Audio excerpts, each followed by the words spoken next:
ఢిల్లీలో జరిగిన ఉద్యమం ఇప్పుడు వైఎస్ఆర్ కాంగ్రెస్ పార్టీ వాళ్ళకు ఊపు తెప్పించేసినట్టుంది. నిన్నటి నుంచి డిఎస్సి అన్నటువంటి పాయింట్ని ప్రధానంగా హైలైట్ చేసుకొస్తున్నారు. ఇవాళ సాక్షి మళ్ళీ ఫ్రంట్ పేజీకి తీసుకొచ్చింది.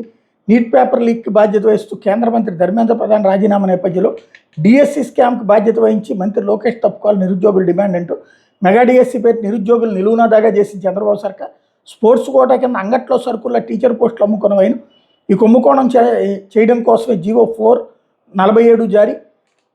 టెట్ 2 డిఎస్సి రాత పరీక్ష అసలు డిగ్రీ లేకుండానే టీచర్ ఉద్యోగాలు, జాతీయ స్థాయి క్రీడల్లో పథకాలు వచ్చిన వాళ్ళని పక్కన పెట్టి పాల్గొన్న వాళ్ళకి కొలువులు, టీడీపీ ఎమ్మెల్యేలు ఎంపీ అధ్యక్షులుగా ఉన్నటువంటి క్రీడా సంఘాల ద్వారా పార్టిసిపేషన్ సర్టిఫికేట్ జారీ, పని పూర్తవగానే జీవో 447 రద్దు, అవుట్సోర్సింగ్ ఉద్యోగుల చేతికి ప్రశ్నాపత్రాల అప్లోడ్ బాధ్యత, కృష్ణా జిల్లాల ఫస్ట్ ర్యాంకర్గా అవుట్సోర్సింగ్ ఉద్యోగి, ఫస్ట్ లిస్ట్లో ఉన్న పేరు సెకండ్ లిస్ట్లో మాయం, కోర్టుకు వెళ్ళిన అభ్యర్థి అతడి ఐడి బ్లాక్ చేసి డేటాను చెరిపేసి కబుర్లు, ఒక్కో టీచర్ పోస్టుకి 15 నుంచి 20 లక్షలకు బేరసారాల ఆడియో బట్టబయలు, 1:1 నిష్పత్తులు వెరిఫికేషన్కి పిలిచి అన్ని సక్రమంగా ఉన్న అభ్యర్థులకు మొండి చేయి, కుంభకోణం జరిగినందుకే కళ్ళెదుట అన్ని సాక్ష్యాలకు స్పందించిన బాబు సర్కారు, ప్రధాన రాజీనామా నేపథ్యంలో రాష్ట్ర సర్కార్ వైఖరి విస్తృత చర్చ అన్నటువంటిది హైలైట్ చేశారు.